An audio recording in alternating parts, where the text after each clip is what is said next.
Reds, kamusta ang Manila? Ah, Ayun, medyo naman kahit pa ano, medyo ano lang. Asel. Medyo mapangit kasi ano talaga yung stress lang yung saka hindi kami masyado makapag ano kasi focus lang halos sila sa Belfast doon eh. More on Bilwit lang. Halos dalawang gabi lang yata pinakalag ano kami naglabas. Kaya nga. Pero okay din naman. Kaya lang mas iba talaga pag din sa lugar natin mas open. Gusto ko dito. Pero maganda rin naman to. Yung mga kaso dito anong dito kayang weather din eh. Pang malbutin yung mga kinakain niya dun. Oo, saka magastos dun. Grabe. Saka ang tayo mong beneficiaries dito na nag-aantay sa'yo. Marami kailangan dito ang tulungan kaya yun. Kailangan natin magkayod. Kailangan natin muli agad. Dumating no? Sino yan? Galing of Lolo. Si Kalingap Lolo. Lolo the Great. Kamusta pala yung pinaplano mong swimming? Matutuloy pa yun? Yun nga, doon sa isla maganda doon. Overnight, sa maganda doon. Kailan ba? Hindi ko nga alam kung kailan pagkatapos ng bidding eh. Gusto ko sana sumama. Pagkatapos na lang ng bidding. Miyerkules ba?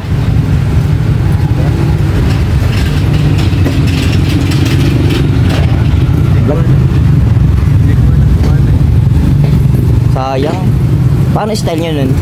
Ano? Umaga. Tado mo kaya kahapon. Pagkano. Pagmapatong maano. Ganda rin kasi. Hapon na Miyerkules or Webes? Sama to? Sama ka? Wow! Iniwan ka na ni Isa bro. Sayang di ata makakasama. Ganda sana doon. Lalo na yan. Ano na lang. Pili pa naman pag Pero na lang. Guys, dito nag-deserve yata ng pagkain. Doon naghihintay lang po kami, kakain na po kami. So nagpapahangin si Reds dito sa labas kasi sa loob po is sigurado pa ito kumakain din sa ano namin sa pag-feeding program namin din guys. Sobrang kaiba yun eh. Talagang Anong ipipid nyo? Yung mga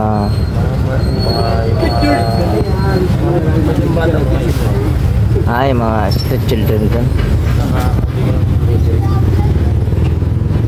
So mga kasama dito ay ikaw.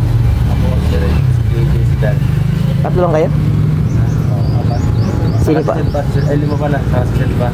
Ang isa. Huwag ka na sumama. Kasama ka ba? Bawal din ng bata. Bawal ka tutoy din. Ay, sige, sabakan nyo guys. At ma-feeding pala sila dun. Medyo malayo-layo yun. Isla pala pupuntahan nila. Ganda doon guys. Sigurado. Kaya ang nangyayari. So mga 1 to 2 days kayo dun. 1 to 2 days. Iba yung hindi isang araw lang. Pero yung overnight.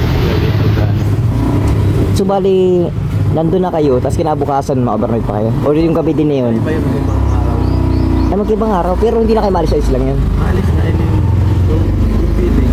Yung araw na yun. Yung dancing ko naman yung yung overnight. Dun din. Kung magustuhan nila. Ayos. Pag hindi, dyan na lang tayo sa ano. Kung magustuhan lang tayo. Kaya Sige. Kasama ako. Pag wala ako schedule. Pero pag sa gumawas, pasama ako. Kahit gabi makasunod ako dun. Hanapin ko kayo dun. Sige.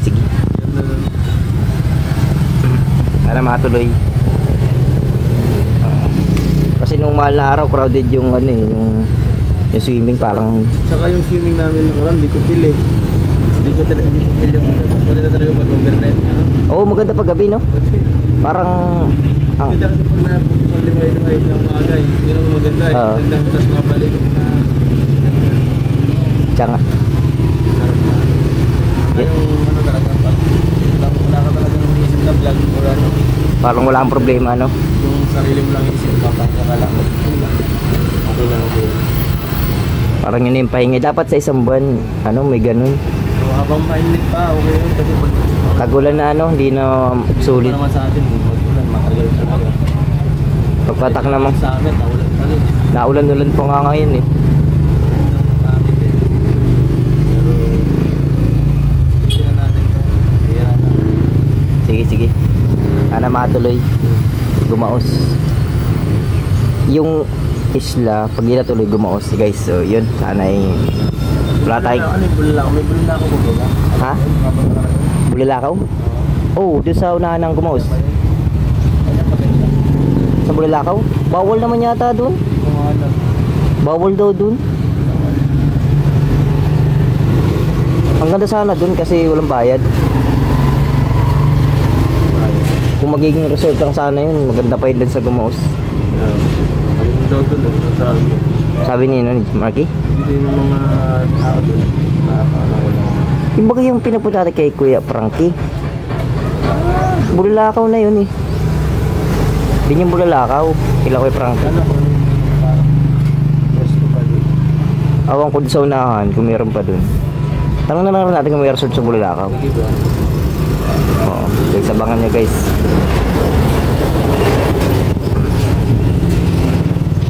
Diretso agad eh. Ganun lang yun. Ay, Batik eh. hindi binabalance. Binabalance namin. Ako Taga-balance. Salit na kami David. Alam na namin yun. So, pag ibuhubong mo muna, ihiga mo muna. Tapos, babalansin mo. Oo. Makusa yan eh. Nakusa nga. Minsan inaano ano, ang tagal nga mag-set up niyan pag wala siyang alalay, pag tatayo na ng mga kung ano na diyan. Ang hirap. Ganyan kami dati. Pag sulo lang siya ay talagang Ganyan kami dati. Kaso wala namang mga ilaw-ilaw. walang ilaw. Isang camera lang ako lang pati talaga dati. Bahitan lang kami dati. Ngayon ang dami ng camera. Yung kay ano pa, kay di pa, camera pa niya. Kagalinga pa raw. Dami na. Vlog mo nga ako na rin. Pero sa mga vlog ko, para paano. Pag isa ka lang. Pag daw pala ang vlog ko, kung ano-ano na. Pero ngayon grabe na ano. Parang ano na. Ito pa rin kaya ganyan. Alin? Ito parang ano, kayang gawin. Ang hirap mag-edit ng ganyan. Ay, yung gitulad ng sa kanila. Mahirap yan. Aral, siguro kailangan din ng aral dun. Masamit na kaya kasi tanatamad ako. May marunong ako cameraman para madali. Oo, dapat makuha. Editor. Oo, makuha ka na. So, dapat ang editor masipag. Masipag. Kasi kung sa sarili mo lang aralin mo pa, tapos busy ka sa ginagawa mo, parang ang hirap na nun. Parang, imbes na isipin mo yun, sir, na gagawin mo content, ang mangyayari, mag-isip ka pa kung paano mo aaralin yung edit. Wag na lang. Tapos na yun ay. Kasi yung pag-switch ng camera, mahirap yun. Matagal na proseso yun. Ma-switch ka kasi dapat sabay. Ay, yung pagpatong ng layer na magkakasabay, pag-angle, change angle, ano? Ilang patong ng layer kaya yun, overlay. Baka ba yung magano'n patong-patong? Mag-add pa sila ng kanta, effects. Ano pa, grabe. Matibay din talaga yung si Kakay, ano? Kasi matagal na eh. Talagang biyasa na. 2020 ano pa eh. 2021 pa eh. Si Kakay. 21 pa 24 years na pa. Kaya, galing, sa dami niya nang ini-edit ay halos yun na lang. Ilan pa hindi sa araw? 2-3? Oo. Ako. Ilang oras siya ka ginagawa yun, ano? Pero sa kanya, madali lang yun. Kasi minsan di ba natatapos ang hapon na, padilim na. Pagkagabi na i-upload agad yung video. Sabi ko, tapos higit pa 30 minutes. Sabi ko, galing naman. I-upload mo, bibigay mo ngayon. Mamaya, may upload mo mamaya. Kaya nga, galing naman ni Kakay sa akin. Siguro buti na ako nakapat na oras nung. Tanda ko dati, cellphone lagi nagamit eh. Oo, cellphone. lang. Tapos yun, naging ano, computer na, medyo nag-advance na. Kasi sa naging ano na, wala. Sobrang high-tech na lang pag ginagamit nila. Labit na. Pangalan na talaga. Pwedeng na sa panglabanan. High-tech kasi pangalan na ito eh. Jambal-jambal lang. Minsan wala pang edit yun. Ano lang. Yun lang, patong dugsong-dugsong. Pag wala naman ikakat, hindi naman na kailangan. Mismo paglagay nga mismo ng kantang, hirap, makakatamad pa maglagay. Nakakatamad din kasi makisip pa ng magandang kanta eh. Oo, Saka yung mga dapat na paso. Tapos minsan yung hinahanap mo kanta, nawawala pa. Hindi ko matagpuan. Ito wala to. Yun ang ano din. pa mga taon, baka meron ka na rin sariling ganyan. May editor ako ng kapatid ko, kaso lang, hindi naman siya ganun galing. Kasi galing ng mga ano eh. Ng mga... Trabaho kasi siya eh. Mahirap kasi pag ang editor mo eh, trabaho pa. Oo. Pang ano, kaya minsan nararush. Masyado ano, masyado napupukusan. Ay, maganda yung focus sa ginagawa. Talagang yun lang talaga dapat ang trabaho. Yun lang dapat para, ano, para maging sulit talaga yung magagawa. Kasi kung ano yung minsan, kasi hindi ang oras ng ano, ako vlogger, ako pa isang driver, ako rin cameraman din. Oo. Ako pa ma-edit, wala na oras. Kaya ang hirap na nun. Minsan umaga, Blanco ka na. ma-edit ako. Ano, pas-pas na yan, tapusin ko na isang oras. Wala nang ano yan, kasama na upload yung edit na yan. Parang wala akong pwedeng aksaying oras eh, ano? Oo, minsan nga. Minsan nalilate na ako gawa ng ganun ko sa umaga. Hindi talaga kaya eh. Yun. Kasi pagod, di mo na kaya na yan. Hindi ko na kaya na rin paggabi ng edit pa. Minsan ma-live pa ako. Kasi isipin mo pa yung sunod na iba-vlog mo.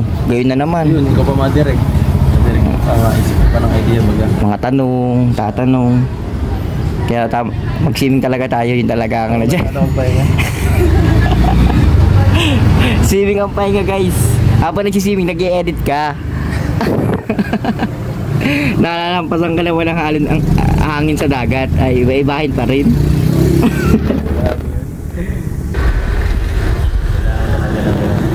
Kaya hindi ako pinipili ko mag-resign na eh.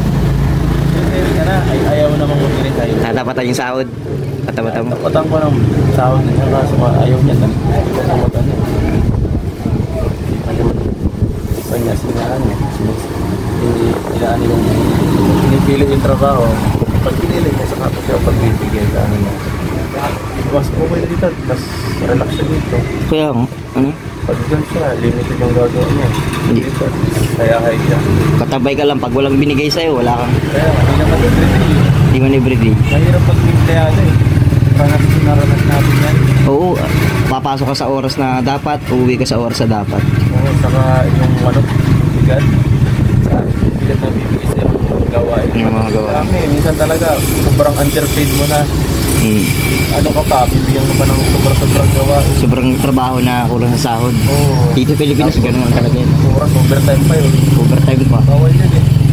Bawal yun. Overtime ka, wala. Underpaid ka, overtime, bawal yun. Chok, may ganun pala. Bawal yun. Bawal maging underpaid pag overtime. Dapat minimum dito plus ano overtime. Diblado. Oo. Kaya dapat ano mga abot. Pag dito natin out sa sila, dapat 500 din. Pabenta ka. Karoon naman dito pa pag ano. Tapos yung mga empleyadong ano. Dapat 300, 400 lang. Yeah, kasi na naman. Kaya dapat sa trabaho. Kawawa. Marami. Kasi walang mangyayari kung ano. Pag mo lahat sa gano'n.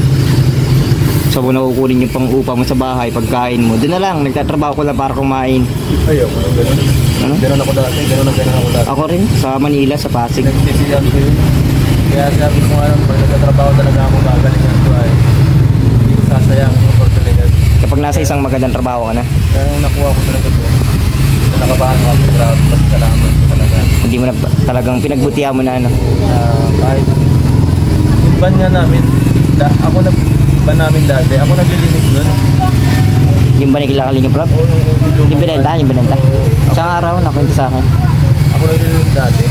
Grabe na yun. Siyempre yun na naman yung tutulong ko sa kanila eh. Nung panahon na yun.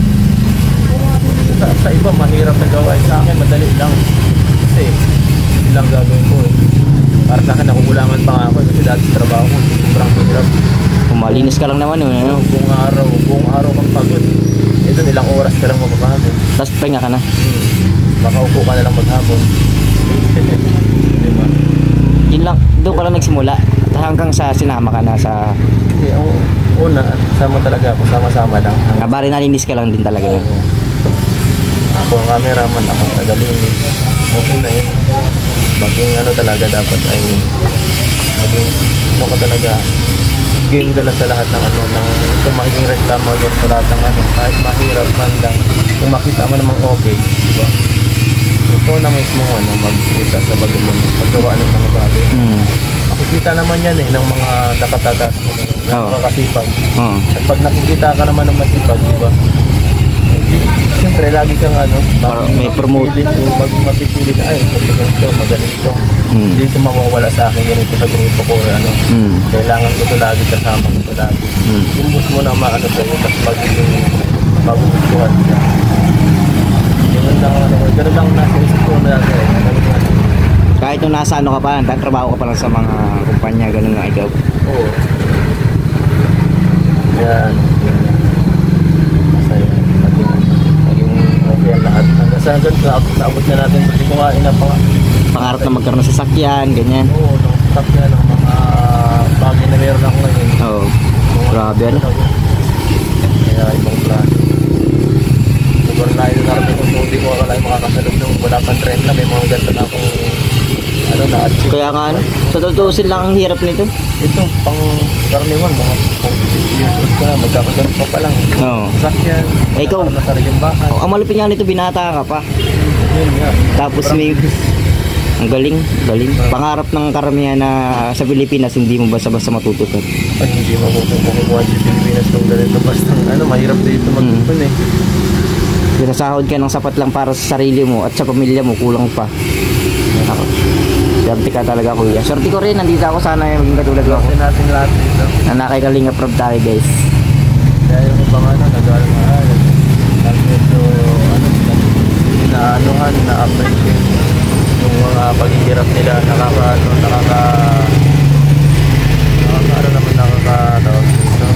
medyo nakalungkot na dahil yung sipag ng mga, siyempre, hindi lang naman yung tinutulungan nila ang tayong lahat dito. Oo. Lahat tayo dito tinutulungan, lahat tayo dito trabaho eh. Lahat may sahod pa. Oo. Pinapasahod, dami pinapasahod ni kuya. Lahat tayo yung YouTuber na halos eh. Kaya mga extra income pa tayo bukod sa pagtulong nila sa atin. Kaya sobrang thankful ako. Kaya nga, Toy. Patulungan tayo. Grabe. Salamat, kuya. At makain na yata kayo sa loob. Yes. Yan, God bless po. Salamat kay Kuya Ed sa kanyang kwentong buhay. Yan, guys.